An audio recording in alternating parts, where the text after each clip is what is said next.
나는 좀 무뚝뚝한 편이야. 내 동생도 그렇고 엄마랑 아빠는 애교 많은 딸들을 바라는 것 같은데 우린 그게 잘 안 되거든.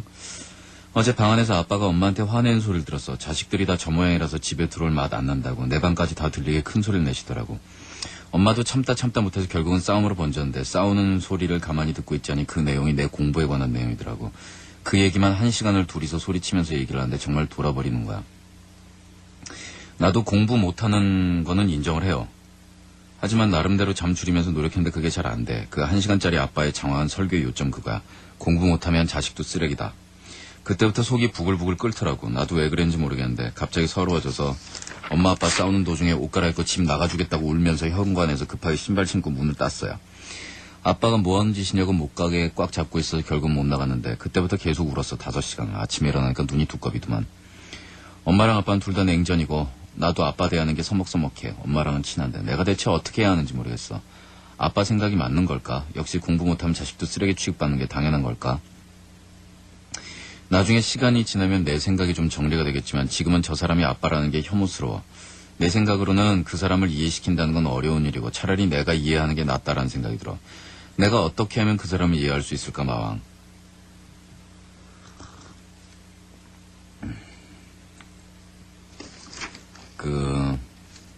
서양 가족들의 그 관계는 아무래도 우리처럼 완전히 수직적인 그런 상명하복의 관계는 아닙니다. 그렇죠? 그래서 엄마 아빠를 이름으로 부르면서 이렇게 호칭을 하는 경우도 있고, 어릴 때부터 이 아버지의 의견이나 어머니의 의견에 대해서 이의를 제기하면서, 자기 의견을 개진하는 모습을 굉장히 자연스럽게 받아들이고 그것을 아이를 야단치고 억누르기보다는 그 생각이 왜 또 틀렸는가라는 것을 설득을 시켜서 논리로 이제 끝까지 결말을 보려고 이렇게 노력하는 것이 이제 대세입니다. 물론 뭐 서양에도 콩가루 집안은 있고 그중에서 자식 패는 집안은 있고 뭐 다 그렇겠습니다만은 그냥 정상적으로 돌아가는 가정이라면 아마 그런 쪽의 룰이 대세를 이루고 있는 것으로 보입니다. 근데 우리 같은 경우에는 이제 부모에 대한 복종과 부모의 말이 어쨌든 옳은 말이다라는 이야기가 먼저 나온 그런 이야기를 듣다 보니까 난점이 생기는 것이 어른이 되어가는 그런 과정 혹은 어른이 되고 난 이후에도 독립적인 위치에서 어머니 아버지를 같이 바라봐주고 이제는 같은 눈높이에서 생각을 할 때가 이미 넘었음에도 불구하고 그럼에도 불구하고 사실 때는 이미 됐고 그러고도 남을 나이인데도 자기 본인이 먼저 그래야 한다라는 생각을 해내기가 참 힘든 경우가 많은 것 같습니다. 저 자신도 그랬던 것 같고요. 가령 제가 저희 어머니를 대하는 저희 아버지의 매너에 대해서 어필을 했던 거는 불과 1년 전이었습니다. 그랬는데 아버지께서 놀랍게도 그걸 받아들이시고 태도를 많이 고쳐주셨죠. 그래서 두 분 사이는 뭐 예전보다도 많이 더 편해졌습니다만 제가 무척 어머니한테 미안했던 것은 이미 중학교 1학년 정도의 나이가 됐을 때 나는 아버지한테 이 남자 대 남자로 얘기 좀 합시다 라고 얘기하고 그 말을 할 수 있어야 했었다라는 겁니다. 근데 그게 몇십 년이 지나도록 안 됐던 것은 그럴 만한 상황이 충분히 되고 상대방 쪽에서 받아들일 그런 마음이 있음에도 불구하고 내 자신이 그렇게 못하는 경우도 많습니다. 그러면서 우리는 또 부모가 받아들이지 못한다라는 그런 것을 단정적으로 이야기할 때도 무척 많습니다. 아빠한테 그 심한 소리들이 나오는 것, 그리고 자신에게 실망하고 있는 그런 아빠의 모습에 대해서 그런 좌절스러운 마음이 드는 것, 이건 역시도 아빠 역시 인간에 불과하고요. 집안에 와서 아이들한테 그렇게 소리를 지르고 아이들한테 뭔가 불만을 토해내고 그런 심한 말이 나오는 경우에 그것은 우리나라 부모들이 가지고 있는 어떤 천형의 벌이라고 할 수 있습니다. 우리 부모 세대가 당연히 받게 되는 벌과 같은 거라는 거죠. 뭐냐면 자녀들에게 헌신하고 자신들의 삶을 희생해가면서 자녀들에게 봉사하는 것이 우리 부모님들의 세대의 미덕이며 그런 그분들의 은혜는 하늘과도 같다라는 식으로 저희들에게 그것은 세뇌되어진 것이었습니다. 저희들이 진심으로 엄마나 아빠가 정말 고맙구나 하는 것을 느낄 만한, 정말로 어른이 되어갈 만한 나이가 되기도 훨씬 전에 아주 어릴 때부터 저희는 그것을 세뇌 학습을 받았습니다. 세뇌를 받았다고 해서 우리 부모님들이 고맙다라는 사실 자체를 부정하려는 것은 아니지만 진심으로 우리의 마음이 느끼기 전에 그 정보는 이미 결정되어 있는 사안으로 저희들에게 하달이 되어졌다라는 이야기죠. 자, 그러다 보니 우리 부모님 세대의 단점 같은 것들을 우리는 이야기하지 못합니다. 희생이라는 말은 대가가 없을 경우에만 희생이라는 말을 씁니다. 어떤 노력이나 봉사나 이런 것들을 최선을 다해서 바쳤다고 하더라도 그에 대한 대가를 요구하게 된다면, 그렇다면 그것은 거래이지 희생이라는 말을 붙이지는 않습니다. 그런데 우리 부모님 세대들은 자신들의 삶과 자녀들의 삶을 일체화시켜버리는 그런 성향들이 아주 강하게 나타나는 세대입니다. 그래서 사실상 자신들의 자녀의 삶은 자녀들의 삶이고 자신들의 삶이 아님에도 불구하고 나의 분신과 다름없는 이 아이들이 나의 삶의 연장선에 있다고 생각을 합니다. 그래서 내 삶에서 못 이룬 부분들을 자녀들이 이루어줄 것이라고 기대를 하고 희망을 품습니다. 그래서 손이야 발이야 닳도록 일을 해서 봉사를 하는 것까진 좋지만 그럼으로써 또 너희들이 내가 원하는 모습에 부응해 줄 것을 요구를 합니다.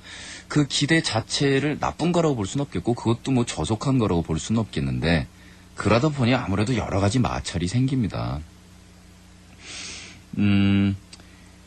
이 아빠나 엄마가 집 안에서 자녀들에게 그 모습에 대해서 불만스럽다라고 이야기하는 것이 대단히 객관적인 모습과 침착한 모습을 가지고 네가 너 자신의 인생을 위해서 살면서 그런 식으로 살면은 절대로 안 된다라는 이야기가 침착하게 나오는 것이 아니라 히스테릭한 반응이 나올 때는 뭔가에 좌절하고 상처 입고 부딪히고 있는 그런 부모님이 몸부림치는 모습이라고 생각을 해야 되거든요.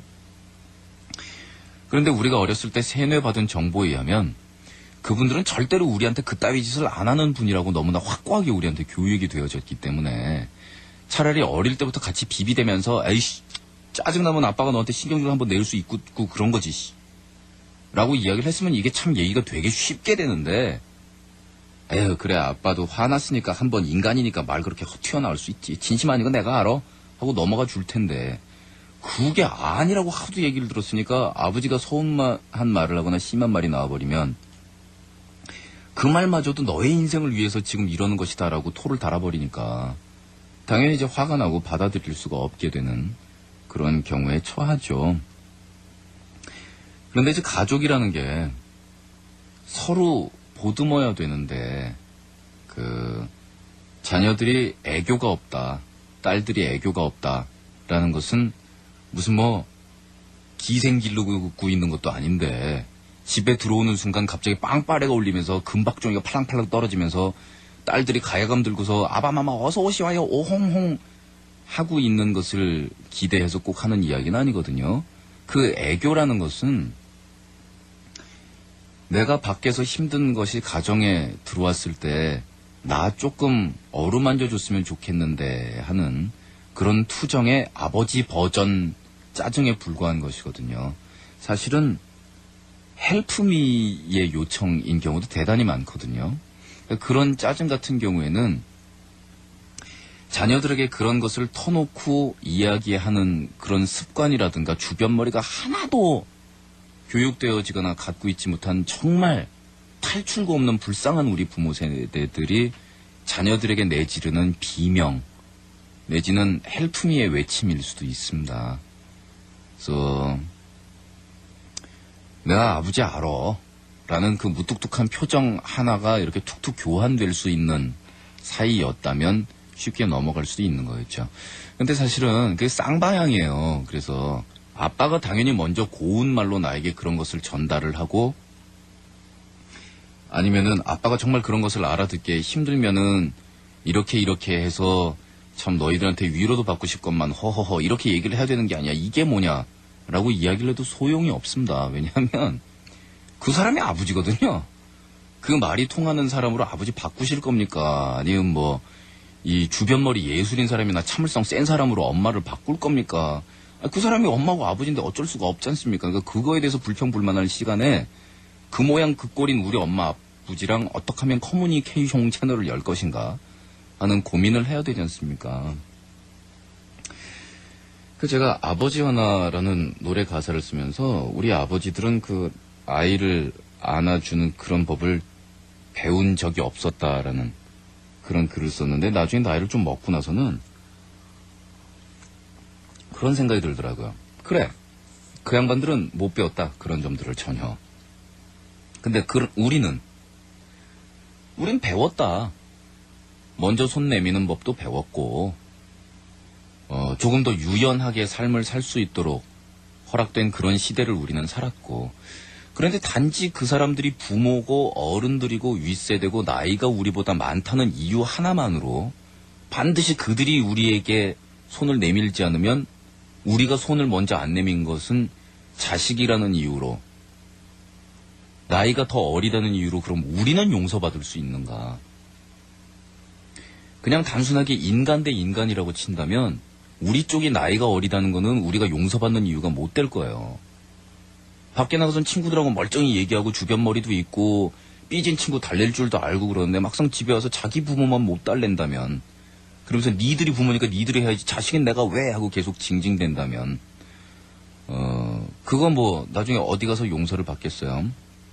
더더군다나 가족이라는 게 엄마 아빠가 잘못한 거 76점 현재 이 시점에서 내가 67점 아직 몇 포인트 차이냐면 이런 거를 계산하는 사이도 아니지 않습니까? 따져서 뭐 하겠어요?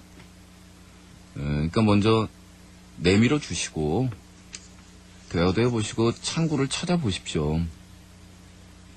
어떻게 보면 이게 참 누가 고양이 목에 방울을 달 것이냐 하는 문제 같기도 하고 되게 애매한 문제고 닭이 먼저냐 달걀이 먼저냐 의 문제인 것 같기도 한데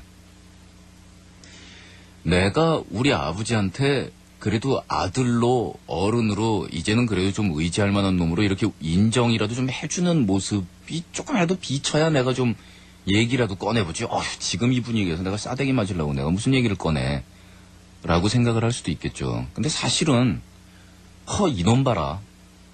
평생 어린애라고 생각했는데 뭐 대든다기보다는 아버지 그게 아니고요. 제 생각에는 하고 이 녀석 이렇게 주섬주섬 말을 하는데 이제 이놈 좀 믿어도 될 것 같고 이거 이제 좀 자식놈 하나 키웠다는 생각도 들 것 같고 하는 생각이 드는구나 하는 일이 벌어질 수도 있는 거거든요. 그러니까 인정을 받아야 얘기를 할 것이냐 얘기를 했기 때문에 인정을 받을 것이냐 그것도 되게 애매한 문제예요.